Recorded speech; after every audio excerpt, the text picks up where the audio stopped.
Hello दोस्तों, हम लोग का चैप्टर चल रहा है रिवर्सिबल एंड इरिवर्सिबल प्रोसेस। कल हम लोगों ने देखा था कि रिवर्सिबल प्रोसेस में हमने एग्जांपल लिया था क्वासी स्टैटिक प्रोसेस का, जो कि very very slow process.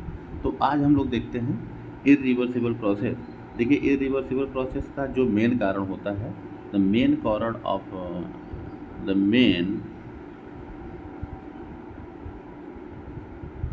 Cause of an irreversible process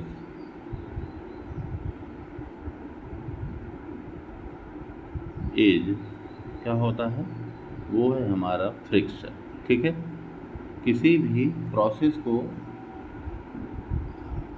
अगर इरिवर्सिबल कहना है कि हमारा ये प्रोसेस इरिवर्सिबल है, तो उसका सबसे बड़ा कारण होता है फ्रिक्शन। अगर कहीं पर भी फ्रिक्शन अवेलेबल है, फ्रिक्शन जनरेट हो गया, ठीक है, तो उसके कारण से हमारी एंट्रोपी बढ़ेगी, हीट जनरेट होगा, जिसके कारण से प्रोसेस हमारा इरिवर्सिबल होगा, क्योंकि सिस्टम तथा सराउंडिंग पर प्रभाव पड़ेगा। ठीक है, तो अब यहाँ पर जैसे मान लीजिए हमने कहा कि एक ब्लॉक रखा हुआ, ठीक है, एक ब्लॉक ये रखा हुआ है, कुछ एंगल पर है। हमने कहा कि यहाँ पर एक टुकड़ा रखा हुआ है, इस पर m द्रव्यमान का, और इसको यहाँ पुल्ली के सहारे रस्सी से बांधकर इधर से खींचा जा रहा है। ठीक है, इधर से खींचा जा रहा है। तो जब इस चीज़ को, इस ब्लॉक को खींचा जाएगा इधर, जब खींचा जाएगा तो खींचने के दौरान इसके ब्लॉक और इस सरफेस, इंक्लाइंड सरफेस के बीच में क्या होगा, फ्रिक्शन जनरेट होगा।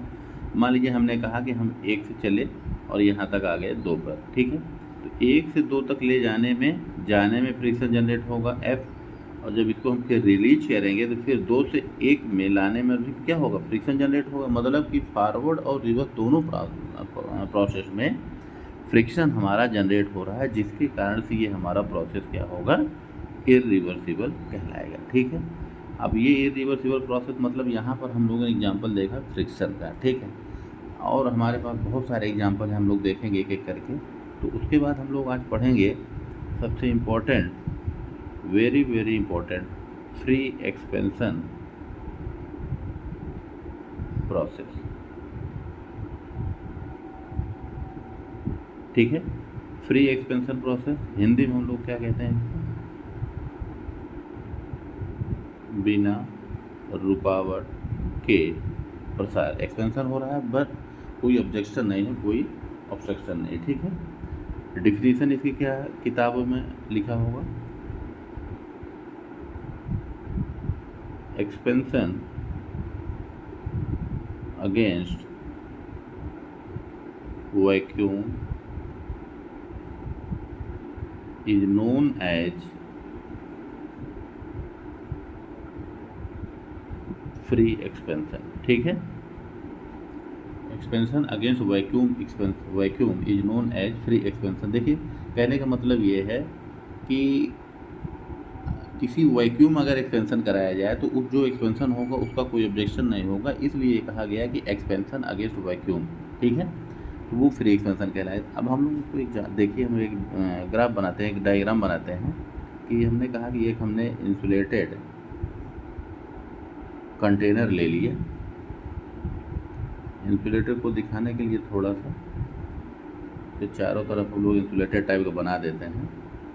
ठीक है, ये ऐसे, मतलब इससे ये पता चलेगा कि इसको हमने क्या कर दिया है, इंसुलेटेड कर दिया। इंसुलेटेड कर दिया मतलब कि बाहर की हीट अंदर नहीं जाएगी और अंदर वाली हीट बाहर नहीं जाएगी। ठीक है, तो इस कंटेनर को अब क्या किया कि एक पतली सी, मतलब किसी भी तरीके से इसको 2 भागों में बांट दिया गया, जिसको कहा गया A और इस वाले भाग को कहा गया B। मतलब जो 2 चैम्बर बन गए, A चैम्बर, B चैम्बर, और A चैम्बर में गैस को भर दिया गया। ठीक है, किसी तरीके से A चैम्बर में गैस को भर दिया गया है, ये है गैस।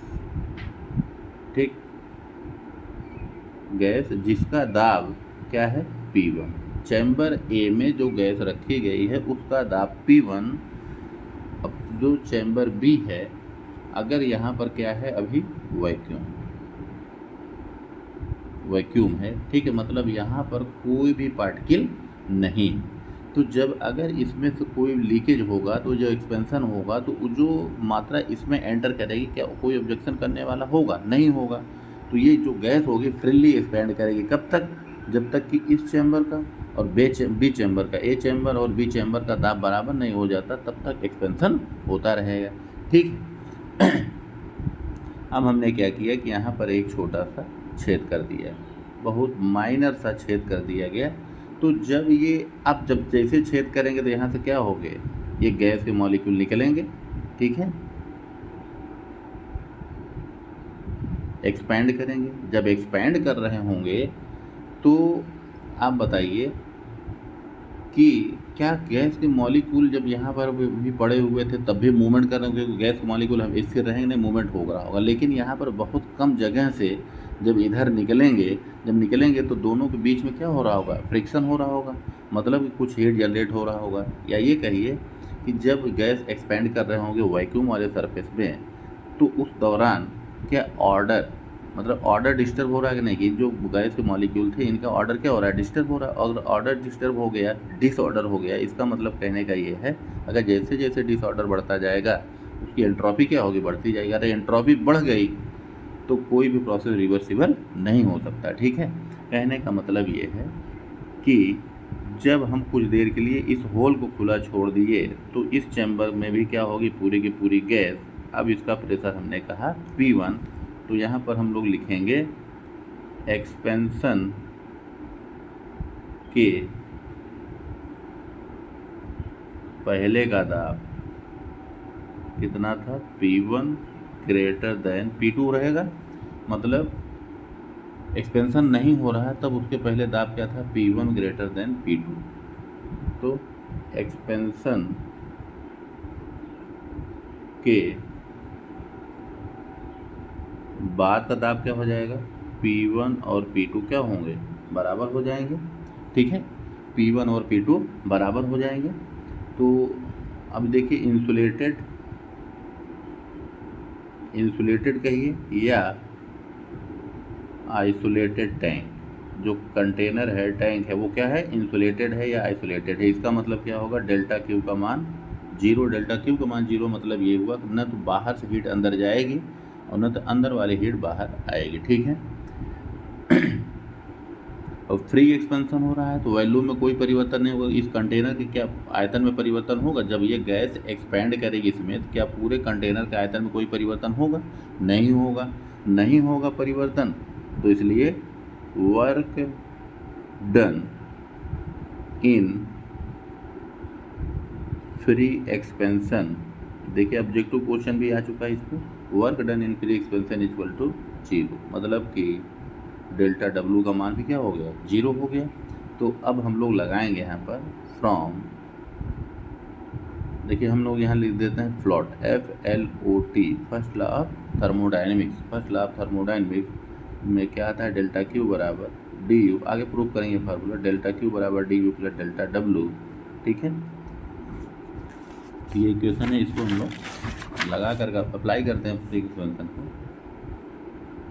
डेल्टा क्यू बराबर D you plus delta W. ठीक है, तो फ्री एक्सपेंशन में work done 0, net heat transfer 0 होगा। क्यों, क्योंकि इंसुलेटेड है या आइसोलेटेड हमने उसको बना रखा है। तो डी यू बराबर क्या होगा, 0। डी यू क्या है, चेंज इन इंटरनल एनर्जी, मतलब कि U2 माइनस U1 बराबर 0, मतलब U1 बराबर U2। ठीक है, और हम लोग इसके पहले पढ़े थे कि for an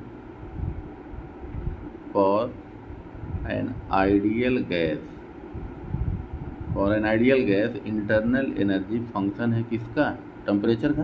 internal energy is function of temperature only, और किसी का फंक्शन नहीं होता। लेकिन गैस की कंडीशन क्या होनी चाहिए, वो आइडियल गैस होनी चाहिए। ठीक है, तो कोई भी हम लोग थर्मोडायनामिक्स जो भी प्रैक्टिकली जो गैस अप्लीकेबल जो हैं, जो गैस के ऊपर हम लोग वर्क कर रहे हैं, वो गैस आइडियल ही माना जाता है। तो इंटरनल एनर्जी फंक्शन है किसका, टेम्परेचर का। तो अब यहाँ पर देखिए, अगर कहने का मतलब कि U कांस्टेंट, तो अगर कहा जाए कि U कांस्टेंट, तो टेम्परेचर भी क्या होगा, कांस्टेंट भी होगा, टेम्परेचर भी कांस्टेंट होगा। भाई अगर ये कांस्टेंट तो ये कांस्टेंट, ये बदलेगा तो ये बदलेगा, उल्टा हम देख रहे हैं यहाँ पर। या ये कहिए कि टेम्परेचर बदलेगा तो इंटरनल एनर्जी बदलेगी। कहने का मतलब ये है कि जो हमारा रिलेशन आया है U1 और बराबर U2 के U1 बराबर U2, तो ये क्या लिख सकते हैं, T1 बराबर T2 लिख सकते हैं। क्यों? क्योंकि गैस कैसी है, आइडियल गैस है। अगर T1 बराबर T2 है, इसका मतलब एक्सपेंशन के पहले और एक्सपेंशन के बाद, मतलब प्रोसेस शुरू होने से पहले, शुरू होने के बाद टेम्परेचर क्या रहा, रिमेन्स कांस्टेंट रहा, T1 बराबर T2। तो इसको क्या कहा गया भाई, आइसोथर्मल प्रोसेस। प्रोसेस देखिए यहाँ पर आइसोथर्मल हो रहा है, लेकिन अब आप यहाँ पर ये नहीं कह सकते कि ये रिवर्सिबल प्रोसेस होगा, ठीक है। तो यहाँ पर कुछ हम लोग इम्पोर्टेंट पॉइंट लिखते हैं, ये कि इम्पोर्टेंट पॉइंट। अब ये पॉइंट वो इम्पोर्टेंट पॉइंट हैं कि ये हमारा जो प्रोसेस है इरिवर्सिबल क्यों हो रहा है, ठीक है। तो पहला point, gas flow from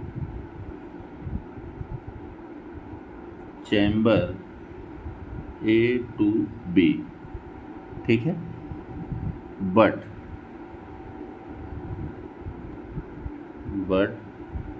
gas can not flow from B to A itself. मतलब कहने का ये है, A से चैम्बर B में गैस तो आराम से फ्लो कर जाएगा बिना किसी रुकावट के, और अपने आप फ्लो कर जाएगा, क्योंकि इधर गैस है तो हाई प्रेशर पर है, इधर जाएगा तो लो प्रेशर एरिया में गैस एक्सपेंड कर जाएगी, ठीक है। But can not flow from B to A itself. मतलब कहने का ये है कि अगर चैम्बर B से गैस को A में लाना हो तो अपने आप नहीं आएगा। अपने आप नहीं आएगा मतलब कि रिक्वायर्ड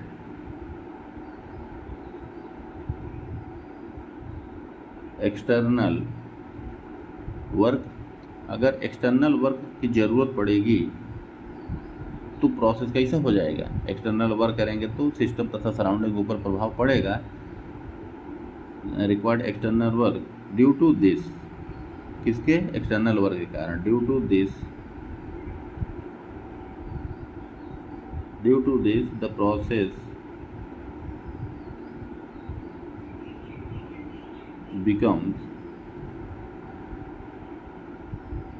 इरिवर्सिबल। मतलब फ्री एक्सपेंशन प्रोसेस क्या हो जाएगा, इरिवर्सिबल प्रोसेस हो जाएगा, ठीक है।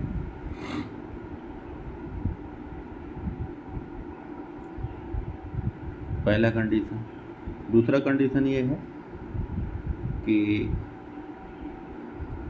During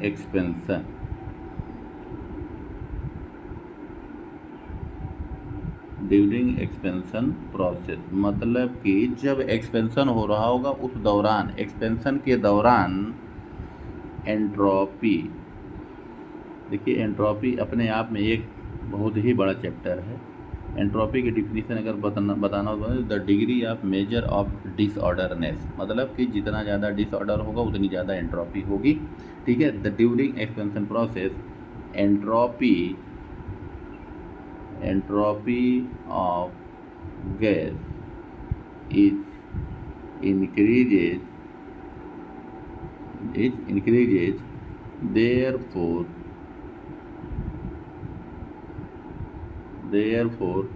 the process is an irreversible, ठीक है। ये पॉइंट निकल के आया कि ये प्रोसेस इरिवर्सिबल क्यों है, ठीक है। तो हम लोग अब बता सकते हैं कि ये फ्री एक्सपेंशन प्रोसेस क्यों इरिवर्सिबल है। क्यों, इसके मेन पॉइंट कितने हो गए भाई, 2 पॉइंट है, तरीके से कह सकते हैं कि 3 पॉइंट, ठीक है। कि गैस जो हमारा चैम्बर ए से बी में फ्री फ्लो कर रहा है तो वो फ्री एक्सपेंशन टाइप का कर तो गया, लेकिन बी से ए में अब वो प्रोसेस अगर हम लोग रिवर्स कराया जाए तो बी से ए में अपने आप नहीं आएगा, एक्सटर्नल वर्क की ज़रूरत पड़ेगी, इसलिए प्रोसेस इरिवर्सिबल होगा। और हमने ये देखा कि एक्सपेंशन हो रहा होगा, जब हो रहा होगा तो वो क्या होगा, डिसऑर्डर बढ़ रहा होगा, डिसऑर्डर बढ़ रहा होगा तो एंट्रोपी बढ़ रही होगी। मतलब कि डिसऑर्डर जितना ज़्यादा एंट्रोपी उतनी ज़्यादा, ठीक है। और एंट्रोपी बढ़ेगी तो कोई भी प्रोसेस रिवर्सिबल नहीं हो सकता, वो हमेशा इरिवर्सिबल ही होगा, ठीक है। तो ये रहा आपका free expansion process. Next class में हम लोग स्टार्ट करेंगे थ्रॉटलिंग प्रोसेस, वो भी एक बहुत ही बड़ा एग्जांपल है किसका, इरिवर्सिबल प्रोसेस का, ठीक है। तो हम लोग यहाँ पर क्लास क्लोज करते हैं। Thank you.